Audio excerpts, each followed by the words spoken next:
천사의 얼굴, 이런 제목으로 말씀 가운데 은혜를 나누고자 합니다. 오늘은 말씀 들으실 때 천사의 얼굴을 하셔야 됩니다. 제목이 천사의 얼굴이에요. 저도 천사의 얼굴 같지 않습니까? 오늘 왜 이렇게 마음이 약해지고 말이 약해지는지 모르겠는데, 이 스데반의 얼굴이 그 핍박 가운데서도 천사의 얼굴과 같더라. 오늘 15절 말씀에 그렇게 나왔죠. 우리의 삶의 어떤 환경 중에서도 우리의 얼굴빛이 천사의 빛과 같이 환하고 또 밝고 사람들에게 감동을 주는 전도지가 되시길 바랍니다. 세상에 믿지 않는 사람들은 하나님을 직접 볼 수가 없죠. 믿음의 눈이 있어야 볼 수 있는데, 우리 보지 말고 하나님 보고 믿어라, 이거는 말이 안 돼요. 세상에 믿지 않는 분들은 믿는 사람들을 보고 믿는 겁니다. 믿는 사람들의 삶, 그들의 말, 그들의 표정, 얼굴. 저 사람 참 예수 믿으니까 저렇게 표정이 좋고 얼굴이 밝고, 뭔가 행복해 보이는구나. 나도 예수 믿으면 저렇게 될 수 있지 않을까? 이거 여러분의 얼굴이 전도지입니다. 복음이 들어가고 예수가 있는 분들은 스데반처럼 막 재판장에서 어려움이 있고 막 사람들이 억울하게 하고 코너로 몰고, 그래도 그 얼굴이 천사와 같다 그랬습니다. 그래서 여러분의 얼굴빛이 천사의 빛이 되시길 주의 이름으로 축원합니다. 초대교회가 오늘날 현대 교회의 모델입니다. 그래서 마틴 루터도 종교개혁을 할 때 당시 교회가 너무 타락하니까 초대교회를 돌아가자, 본래의 교회의 모습을 찾자 그랬습니다. 본래의 교회의 모습은 사도들의 가르침을 받아 서로 교제하고 떡을 떼고 기도하고 물건을 서로 통용하고 가난한 자에게 함께 나눔으로 가난한 자가 없게 되고 즐겁게 식사하고 모이기를 즐거워하고 담대히 복음을 전하면서 그 수가 하루에 3,000, 5,000 수많은 사람들이 예수 믿게 되는 놀라운 역사가 있었습니다. 초대교회는 부흥하는 교회예요. 사랑의 공동체고 서로 나누는 나눔의 공동체입니다. 주의 말씀을 믿는 믿음의 공동체였습니다. 하지만 이런 초대교회도 완벽한 지상의 공동체는 아니었습니다. 지상에 있는 공동체는 그 어떤 교회든 그 어떤 기관이든 완벽한 것은 없어요. 왜냐하면 부족한 인간이 모이는 곳이기 때문에 그렇습니다. 초대교회 내에도 어려움이 있었죠. 외적인 박해도 있었고요. 내부에 아나니아와 삽비라 부부의 거짓말로 인한 위기도 있었습니다. 그리고 또 한 가지는 오늘 본문 앞부분에 있는 교회 내에 헬라파 유대인과 히브리파 유대인 사이에 갈등이 있었어요. 교회가 부흥하고 성장하는 과정 중에 크게 정통 히브리파 이스라엘 사람들이 모인 곳과, 그리고 원래 이스라엘 사람들이었지만 포로로 끌려갔다가 다시 이제 돌아온 소위 헬라파 이방적인 유대인들이 섞여 있었단 말이에요. 그러니까 교회가 각 부류에 따라서 사람들의 성향이 다르잖아요. 때로는 가난한 사람도 있고 부유한 사람도 있고 지위가 높은 사람도 있고 낮은 사람도 있고 학력이 높은 사람, 낮은 사람이 교회 안에 있단 말이에요. 근데 우리가 주 안에서 다 하나가 돼야 되는데 인간인지라 어떤 일을 하다 보면 서로 다른 부류의 사람끼리 갈등이 생겨요. 이 초대교회도 그랬습니다. 가난한 과부들을 구제하는데 히브리파 사람들이 주로 교회에 여러 가지 행정적인 일을 본 것 같아요. 사도들이 주로 이제 히브리파 사람이니까. 근데 구제하는 일에 있어서 헬라파 유대인이 빠진 거예요. 섭섭한 거죠. 이 일로 인해서 우리는 왜 뺐냐? 그럴 수가 있느냐? 의도적으로 그런 것도 아닌데 이 일로 인해서 교회 내에 갈등이 생겼습니다. 그때의 사도들은 일하다 보면 그럴 수도 있지, 우리가 일부러 그런 것도 아닌데 뭐 이거 가지고 따지고 그러냐, 그렇게 했으면 아마 교회가 더 큰 분쟁이 됐을 텐데, 예수님의 제자들 사도들은 이건 우리가 잘못했다, 우리가 기도하고 말씀을 전하는 일에 전념해야 되는데 우리가 그 일을 못하고 제쳐두고 구제하는 일에 오히려 우선순위를 두다 보니까 이런 일이 생겼다. 우리는 말씀 전하고 기도하는 일에 열심을 낼 테니 이 일을 감당할 7집사를 뽑자. 그래서 7집사를 택하게 된 겁니다. 성령이 충만하고 믿음이 충만하고 사람들에게 칭송을 받는 그런 7집사를 택하여서 이 일을 감당하게 했습니다. 여러분, 성경에 나와 있는 이 집사라고 하는 말은 디아코노스라고 하는 헬라어를 쓰는데 그 의미가 일꾼이라는 말이에요. 또 종, 하인 이런 의미가 있습니다. 성경에 나와 있는 직분은요, 그 어떤 직분도 권위, 권세, 권력, 명예의 의미를 담고 있는 것은 없습니다. 대부분이 다 일꾼이에요. 또 하인이란 말이에요. 종이란 말이죠. 여러분, 우리는 주의 교회에서 주의 영광을 위하여서 종처럼, 하인처럼 내 재능을 가지고 입술로 또 물질로 몸으로 하나님께 영광을 돌리며 봉사하는 일꾼인 것을 기억하시기를 바랍니다. 우리가 직분이 계급이 아닙니다. 직분은 명예나 권력이 아니에요. 기득권이 아닙니다. 직분을 가졌다고 하는 것은 내가 더 주님을 종으로서 섬긴다라고 하는 의미가 들어있는 것입니다. 그 7 집사들 중에 하나가 스데반입니다. 오늘 본문에 나오는 스데반은 사도행전에서 평신도를 대표하는 인물이라고 볼 수 있습니다. 사도행전이 28장까지 있는데요, 이 사도행전이 여러 인물이 나오지만 그 나오는 인물들을 교회 내에서 같이 사역을 하는 이 교회 공동체 내의 사역의 세 부류의 인물로 나눌 수가 있습니다. 그 대표적인 인물이 베드로와 스데반과 그리고 바울이라고 할 수 있습니다. 이 베드로는 오늘날 이 지역교회 로컬 처치의 목사를 의미합니다. 저와 같은 이 교회의 목사를 의미한다고 볼 수 있어요. 그래서 이 예루살렘 중심으로 해서 지역사회에 복음을 전하는 그 일을 담당했고 교회를 치리하는 일을 했습니다. 교회는 반드시 필요하죠, 목회자가. 그런데 교회에는 목회자만 있어서가 아니라 평신도가 함께 일해줘야 됩니다. 그런데 평신도는 목회자의 보조자가 아니에요. 평신도에게 맡겨주신 하나님의 귀중한 사역이 있습니다. 교회는 목회자 혼자 일하다 보면요, 제대로 감당할 수가 없어요. 그래서 7 집사처럼 평신도 지도자들이 필요합니다. 스데반이 그 대표적인 인물이죠. 또한 교회는 지역 사회를 위해서 복음을 전하고 교회가 성장하도록 하는 일 해야 되지만 전 세계에 주의 복음을 전하는 증인의 사명이 있습니다. 그 일을 감당하시는 분들이 선교사예요. 그 선교사의 대표적인 인물이 바울이지요. 그래서 교회는 목회자, 평신도, 선교를 담당하는 선교사 함께 주의 일을 감당하는 것입니다. 모두가 중요한 일을 감당하고 계신 분들입니다.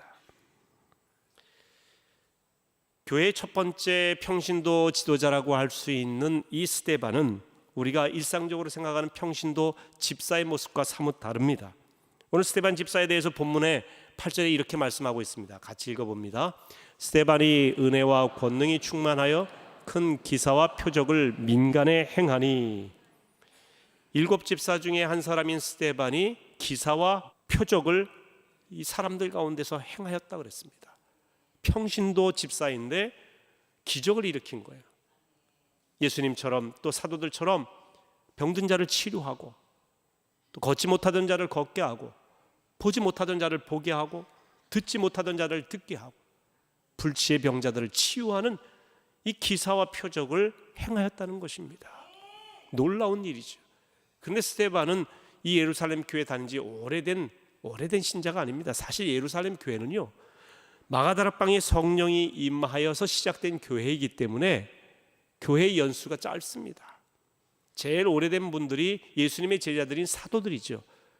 그들이 시작한 교회니까 그들이 초창기 멤버인데 초창기 멤버로 해서 교회가 막 부흥하던 초기에 집사들을 세운 거니까 초신자예요. 그런데 그것도 평신도이지만 그가 기사와 표적을 행했다라고 하는 것은 하나님의 역사는 신앙의 연륜과 정비례하는 게 아닙니다. 내가 신앙생활 오래 했기 때문에 하나님의 역사를 많이 행하고 경험할 수 있다, 이건 아니라는 겁니다. 성경이 그걸 말씀하고 있어요. 반대로 나는 신앙생활한 연수가 짧으니 하나님의 교회에서 일을 감당하기에 신앙 연수가 짧다 말할 수 없다는 것이죠. 하나님의 역사를 일으킬 수 없다 이렇게 말해서도 안 된다는 것입니다.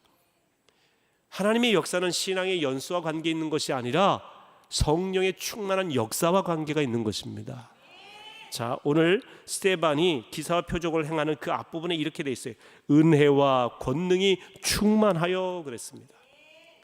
은혜와 권능이 충만하다고 하는 것은 성령 충만하다는 얘기입니다.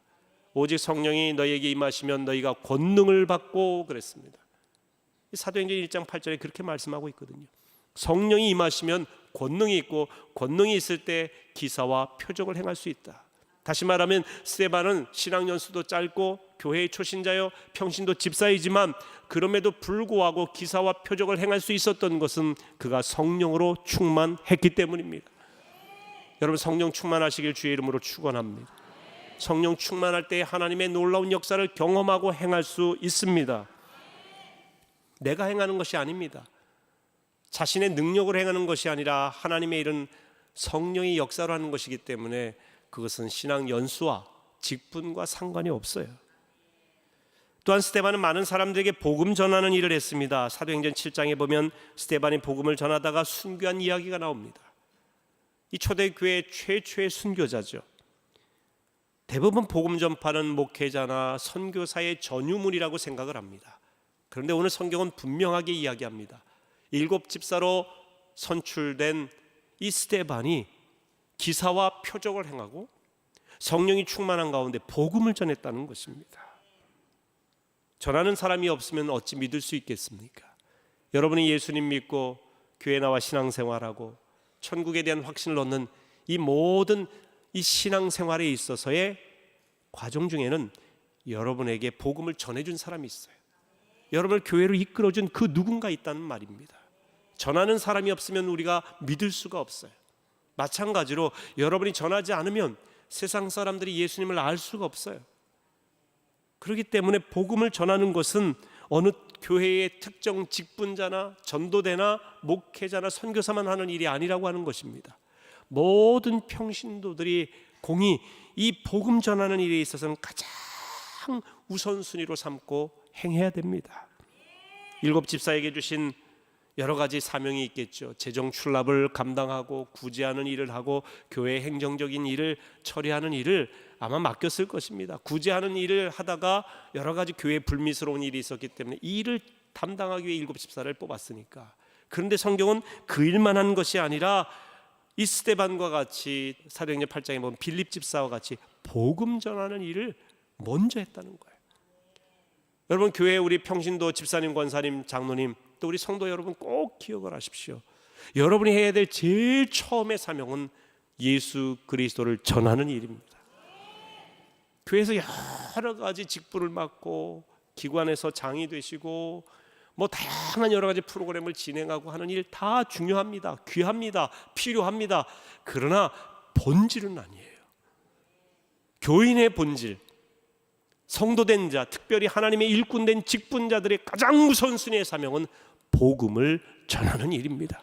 스데반처럼 목숨 걸고 순교의 각오를 가지고 예수 그리스도가 우리의 구세주이시고 예수를 믿을 때 우리의 죄사함 받을 수 있고 예수 믿을 때에 우리에게는 영원한 하나님 나라가 있다고 하는 이 복음의 확신을 가지고 전해야 된다는 것입니다.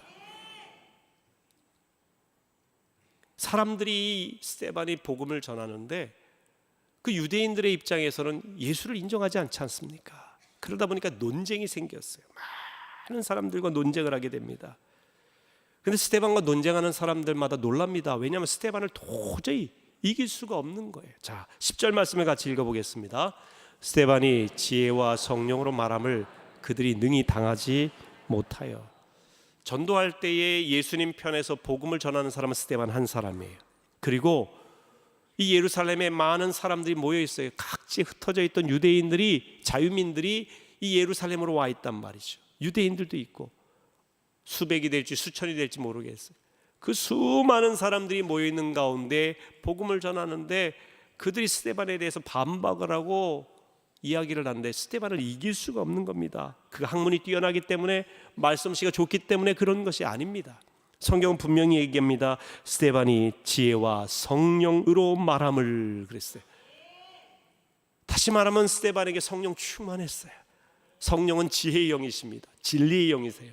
그래서 성령이 여러분 가운데 임하시면 여러분이 무엇을 말할지 생각나게 하십니다. 말에 권세가 있어요. 권능이 있습니다. 지혜가 생깁니다. 대답할 말을 주시는 것입니다. 담대함이 생겨요. 핵심은 성령이 함께 하시는 겁니다. 성령이 함께 하시니 수많은 사람과 논쟁을 해도 밀리지가 않는 거예요. 그러자 모인 무리들이 다른 방법으로 스데반을 궁지로 몰아가죠. 오늘 본문 11절에 14절 말씀인데 같이 읽어보겠습니다. 사람들을 매수하여 말하게 하되 이 사람이 모세와 하나님을 모독하는 말을 하는 것을 우리가 들었노라 하게 하고, 백성과 장로와 서기관들을 충동시켜 와서 잡아가지고 공회에 이르러 거짓 증인들을 세우니 이르되 이 사람이 이 거룩한 곳과 율법을 거슬러 말하기를 마지 아니하는도다. 그의 말에 이 나사렛 예수가 이곳을 헐고 또 모세가 우리에게 전하여 준 규례를 고치겠다 함을 우리가 들었노라 하거늘. 정상적인 방법으로 사람들이 스데반을 이길 수 없게 되자 사람들을 매수합니다. 그리고 그리스도인들이 하나님과 모세를 모독한 말을 했다, 이 스데반이 모세와 하나님을 모독했다라고 악성 루머를 퍼뜨리도록 한 것입니다. 악성 루머로 사람을 공경에 빠뜨리는 것은 예나 지금이나 비슷한 것 같아요. 변하지가 않았습니다. 루머가 퍼질 때 그 전후의 이야기는 들리지 않습니다. 가장 핵심적인 한두 가지 이야기만 싹 뽑아가지고 그걸로 왜곡시켜서 사람들에게 이 이야기를 퍼뜨린 겁니다. 이 이야기가 맞는지 틀린지는 상관하지도 않아요. 오직 상대를 넘어뜨리기 위해서 혈안이 되어 있는 것입니다. 유대인들이 그랬습니다. 유대인들은 스데반을 넘어뜨리기 위해 사람들을 매수하고 충동질하고 거짓 증거하도록 했습니다. 유대인들을 자극하는 가장 핵심적인 말이 뭔지 아세요? 모세와 하나님을 모독했다. 신성모독이라고 하는 것입니다. 매수된 사람들은 스데반이 모세와 하나님을 모독했다는 말로 그들을 모함했습니다. 그러자 산헤드린 공의에서 스데반을 잡아들인 겁니다. 그의 신성모독에 대한 재판을 하게 된 것이죠. 거짓 증인들이 등장해서 스데반이 율법을 거슬러 말했다, 그렇게 이야기했습니다. 모세는 유대인들이 그토록 아끼는 율법의 대명사입니다. 율법을 거슬러 말했다는 것은 모세를 거슬렀다는 것이고, 모세를 거슬렀다는 것은 율법을 거슬렀다는 말이에요. 이거는 대역죄입니다. 근데 예수님은 한 번도 율법을 거스린 적이 없어요. 나는 율법을 폐하러 온 자가 아니다. 오히려 율법을 완성하기 위해서 왔다. 율법의 겉 형식만이 아니라 율법이 말하고자 하는 정신까지도 완성하기 위해서 오셨다라고 분명히 말씀하셨는데, 율법을 거스렸다고 하는 것은 말도 안 되는 이야기입니다.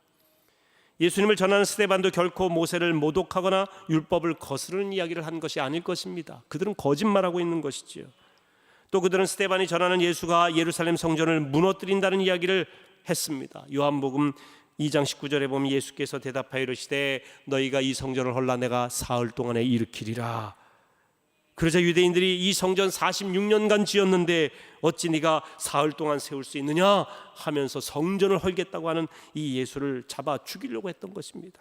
근데 예수님께서 말씀하신 것은 성전된 자기 육체를 가리켜 말하는 것이고, 이 성전된 자기 자신을 죽여도 사흘 만에 다시 살아나리라고 하는 것을 비유적으로 말씀하신 거예요. 앞뒤 문맥을 보면 충분히 알 수 있는데도 성전을 헌다고 그랬다, 요 말 한마디 가지고 예수님을 모함하기 시작을 한 것이지요. 그래서 이 예수님을 막 잡아들이려고 했고, 또 그 예수를 증거하는 스데반을 완전히 하나님을 모독하고 성전을 헐고 모세 율법을 모독하는 신성 모독자로 몰아가는 것입니다. 거짓 증인들이 그렇게 하는 것이죠. 유대 지도자들은 사람들을 매수하여 스데반에 대해서 악성 루머를 퍼뜨리면서 그를 억울하게 만들었습니다. 스데반은 절체절명의 위기에 놓이게 되었습니다. 죽을 수도 있는 상황입니다. 말할 수 없이 억울하죠. 여러분 생각을 해보세요. 어떤 한 사람만이 나에 대해서 계속 험담을 해도 사람이 굉장히 괴로워 살기가 참 힘들 정도로 어려울 때가 있어요.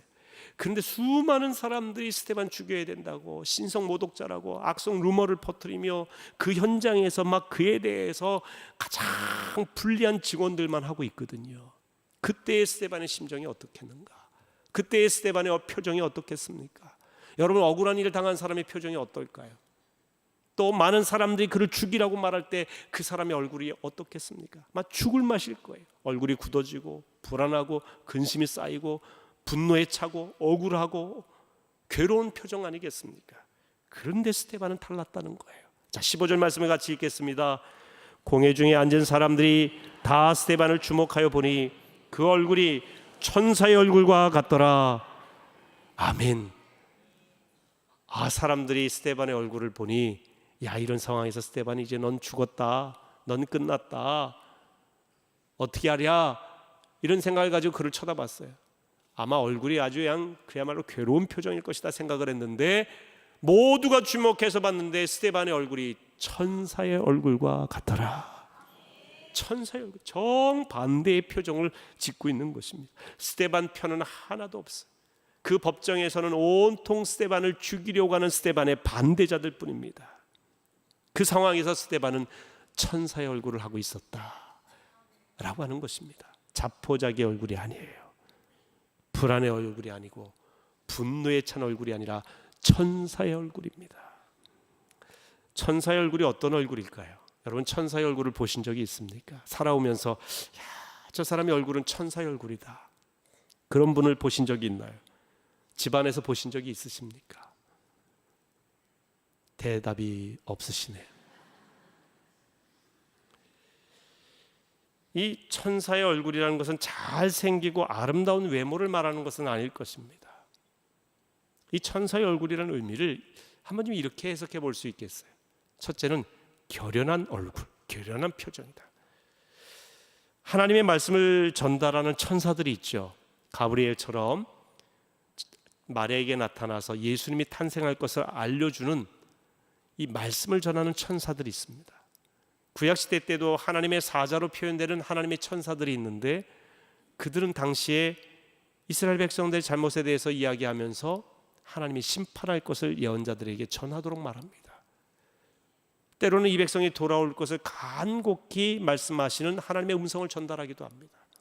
하나님의 말씀을 전달하는 메신저 역할을 하는 천사들의 표정이 어떨까요? 물론 좋은 이야기도 있겠지만, 그러나 대부분이 결단을 촉구하는 이야기가 많이 있는데, 그 천사들의 표정은 결연한 표정이 아니겠습니까? 사람이 뭔가 심판을 이야기하고 돌아오라고 이야기하고 바르게 살아야 된다고 말씀을 할 때에 그 표정은 때로는 단호하게, 담담하지만 결연한 표정일 것입니다. 저는 복음을 전하는 이 스데반의 표정이 그랬을 수 있다고 봅니다.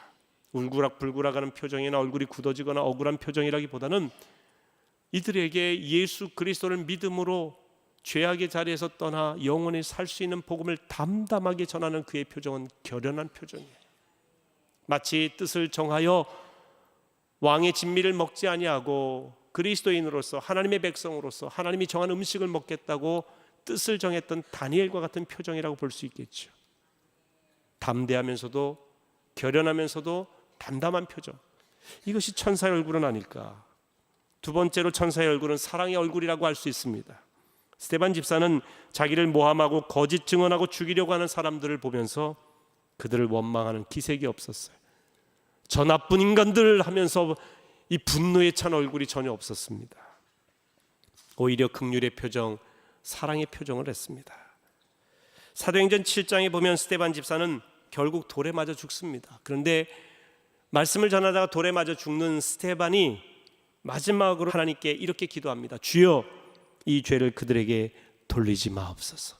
자기에게 돌을 들어 치는 자들을 향해서 하나님 앞에 용서를 구하는 기도를 해요.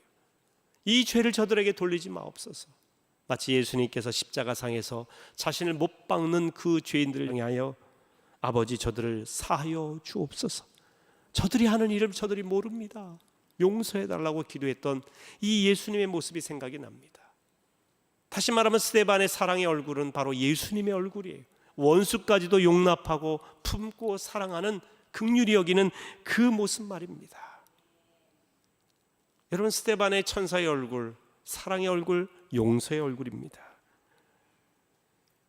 아브라함 링컨은 나이 40이 되면 자기 얼굴에 책임을 져야 된다, 이런 이야기를 했습니다. 이제 나이가 먹으면 그 얼굴이 삶과 내면의 인격을 증명해 주는 그런 작품이기 때문에 나이가 들면 자기 얼굴에 책임을 져야 된다, 이런 이야기를 한 것으로 보여집니다.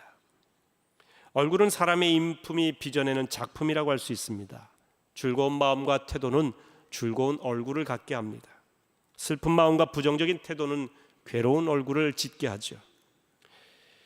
사실 아브라함 링컨은 잘생긴 얼굴이 아닙니다. 좀 이상하게 생긴 얼굴이었는데, 그런데 누구나 아브라함 링컨의 그 사진을 보면은 전부 다 인자하고 사랑이 많고 화해의 얼굴로 봅니다. 왜 그럴까요? 그렇게 살았기 때문입니다. 진짜 그렇게 보여서가 아니라 그 사람의 삶을 알다 보니까 그 사람이 그렇게 보여지는 것입니다. 더군다나 링컨은 얼굴에 큰 흉터가 있어서 보기 흉한 얼굴이었는데 어떤 분이 권고를 한 겁니다. 턱수염을 좀 기르라고. 수염을 기르면서 흉터도 가리게 되었고 사람들에게 더욱더 인자한 모습이 되었다라고 하는 이야기가 있습니다. 그는 내면의 미움과 불만보다는 사랑과 관용을 품고 살았던 분으로 유명합니다. 심지어 그를 비난하는 이들을 대할 때도 매우 여유 있게 관용적인 태도를 보였습니다. 하루는 아브라함 링컨이 국회에서 연설할 일이 있었습니다. 그때 링컨과 반대당, 미국에는 공화당과 민주당이 있는데 그 반대당의 국회의원이 일어나서 연설을 하고 있는데 그를 향해서 손가락질하며 당신은 두 얼굴을 가진 위선자야 하면서 막 비난을 하는 것입니다. 미국 사회에서요, 위선자라는 얘기는 대단한 욕입니다. 미국은 정직과 신의를 중요하게 여겼던 그런 나라이기 때문에 위선자라고 하는 것은 욕 중의 욕입니다. 아주 인격을 모독하는 그런 이야기입니다. 기분이 나쁠 대로 나쁠 수 있는 상황입니다. 당신은 두 얼굴을 가진 위선자라고 말하는 그 국회의원을 향해서 링컨이 매우 억울하다는 표정, 그러면서 익살스러운 표정을 지으면서 이렇게 얘기합니다. 여보시오, 내가 만약 두 얼굴을 가지고 있다면 이 중요한 자리에 내가 이 얼굴 가지고 나왔겠소? 더 예쁜 얼굴 가지고 나왔겠지. 다시 말하면 두 얼굴이 아니라는 이야기입니다. 그걸 그렇게 표현한 거예요. 그러자 다른 국회의원들이, 모든 국회의원들이 박장대소 하면서 웃었다는 이야기예요. 그러니까 링컨이 상대의 비난에 대해서 대처하는 그 마음의 여유를 이야기한 것이죠. 잠언 15장 13절에 보면 마음의 즐거움은 얼굴을 빛나게 하여도 마음의 근심은 심령을 상하게 하느니라. 마음이 즐거워야 얼굴이 빛난다는 거예요. 마음의 근심은 심령을 상하게 하고 그리고 뼈를 마르게 합니다.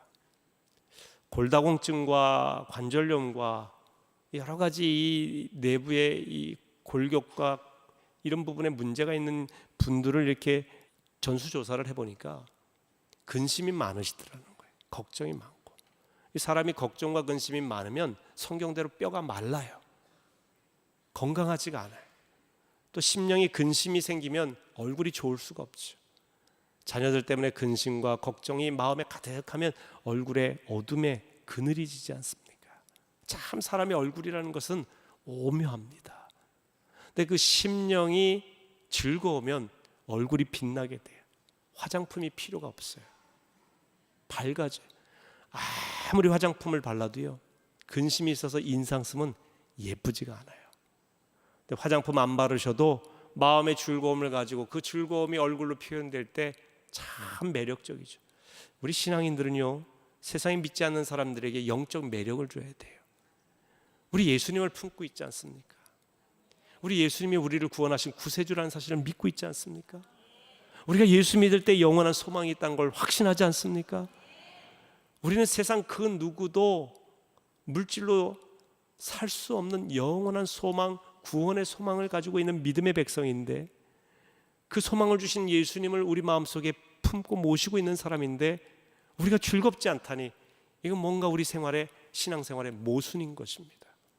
진정으로 예수님을 믿는다고 한다면 우리의 얼굴은 천사의 얼굴처럼 빛나게 될 것입니다. 스데반은, 여러분 생각해 보세요. 그 수많은 사람이 자기를 죽이려고 들고 거짓 증거하면서 할 때 우리는 조그만 일만 앞뒤가 틀리게 나에 대해서 이야기하고 모함을 해도 우리는 막 참을 수가 없잖아요. 이 억울한 거 못 참지 않습니까? 거짓말로 나를 자꾸 디스를 하면서 말이에요, 힘들게 만들고, 그리고 그 일로 인해서 법정에서 완전히 정반대로 이야기하고 막 견딜 수가 없어요. 직장 생활할 때 여러분 동료나 상사가 여러분이 한 프로젝트를 싹 뺏어갖고 자기가 한 것처럼 하고, 내 잘못이 아닌데 내 잘못인 양 막 사람들이 몰아가고 견딜 수가 없어요. 또 이 세상적인 세속화된 문화 속에서 내가 예수님을 잘 믿고 따르고 경건하게 살려고 하는데 조롱하고 뒤에서 흉보고 욕하고 너만 잘났냐, 어디까지 가나 보자. 그럴 때 여러분 괴롭지 않습니까? 그럴 때 여러분의 표정은 어떻겠습니까? 씩씩거리는 표정이십니까? 분노의 표정이시나요? 굳어지지 않습니까? 내가 가만두나 보자 그러면서 막 그럴 수 있다는 이야기죠. 그럴 수 있다는 이야기예요. 저도 목사지만 천사의 얼굴을 이야기하지만 이 마음속에 누군가에 대한 미움과 분노에 차면요 천사의 얼굴이 안 된다는 걸 너무나 잘 알아요.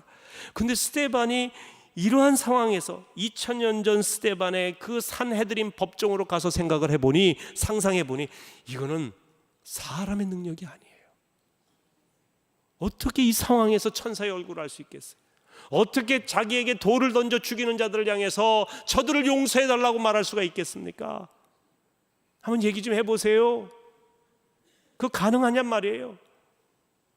그런데 이 스데반이 그럴 수 있었던 그 앞에 반드시 붙는 것이 은혜와 권능으로, 지혜와 성령으로, 이것이 중요하다는 거예요. 내 의지와 감정과 인품으로 되는 문제가 아니라는 얘기예요. 성령께서 우리의 내면을 만지실 때, 성령께서 여러분의 마음을 만지실 때 여러분 심령 가운데 깊은 곳에서부터 평강이 임하고 예수 그리스도의 사랑의 깨달음이 생기게 되고 주님이 나와 함께 하심에 대한 확신이 생기게 되고, 그로 인하여 환경에 좌우되는 신앙이 아니라 내 속 깊은 데 계시는 성령님께서 나를 만지시는 그 역사하심에 대한 확신이 생기게 되는 것입니다. 그래서 세상 사람 누가 뭐라고 그래도 나는 오직 예수 그리스도 주님으로 인하여 살리라, 주와 함께 기쁘게 감사하게 살리라, 내가 매일 기쁘게 성령님과 함께 동행하리라, 그런 마음이 생기게 되는 겁니다. 인도의 스탠리 존 선교사님이 쓰신 순례자의 노래라고 하는 책에 이런 내용이 나옵니다. 유명한 인도 선교사님이세요. 참 인품도 훌륭하고 수십 년 동안 인도에 살면서 많은 인도 분들을 주님께로 인도하신 분이 바로 스탠리 존슨이라고 하는 미국 감리교 선교사님이십니다. 이분이 이 19세기에 선교 활동을 하셨으니까 지금으로부터 100여 년 전 이야기, 100여 년도 훨씬 더 된 그런 선교 사역을 하시다 보니 얼마나 어렵고 열악하겠습니까? 그래서 선교 여행을 위해서 이제 6개월 동안 인도 전역을 돌며 선교하기 위해서 이제 결연한 마음으로 말이죠. 그리고 진지하면서도 뭔가 각오한 표정으로 이제 6개월 선교 여행을 다녀오려고 그의 함께 있는 교회 멤버들에게 이야기를 했어요. 기도해달라고. 근데 그 전도 여행을 떠날 때에 함께 동역하면서 돕는 메리 웹스티라고 하는 자매가 있었어요. 그 자매가 선교사님에게 쪽지를 주는 겁니다. 선교사님, 쪽지를 주니까 뭔가 용기를 주고 격려하는 메시지인가 보다 하고 딱 펼쳐보니까 이렇게 돼 있더랍니다. 예수님과 함께 재미있게 놀다 오세요. 아니, 예수님과 함께 재미있게 놀다 오더니 나 선교여행 가는 건데 저 오지에 가서 어떤 일이 생길지도 모르는데 아니 이렇게 경박하게 놀다 오라니, 비장한 각오를 가는 전도여행에 맞지 않는 이야기구나 생각하면서 떠났는데, 이 가면서 생각하니까 그 웹스티라는 자매의 이야기가 맞는 거예요. 아, 내가 이렇게 선교하면서 주님과 함께 가는 모든 길은 즐거운 길이지, 심지어 죽음의 길일지라도 그 길에 주님이 동행하시면 신나는 길이지, 천국 가는 길이니 말이에요. 이 깨달음이 오니까 그 자매의 편지 내용에 웃음을 짓게 되더라는 거야. 그래, 예수님과 함께 즐겁게 놀자. 아멘이 잘 안 되시잖아요. 우리나라 분들은 노는 거에 대한 굉장히 부정적인 생각이 있어요. 주로 이렇게 얘기하죠. 놀고 있네. 노는 거가 아주 부정적인 거예요. 왜 너는 맨날 놀기만 하냐? 애들한테 그러잖아요. 노는 게 얼마나 중요한데.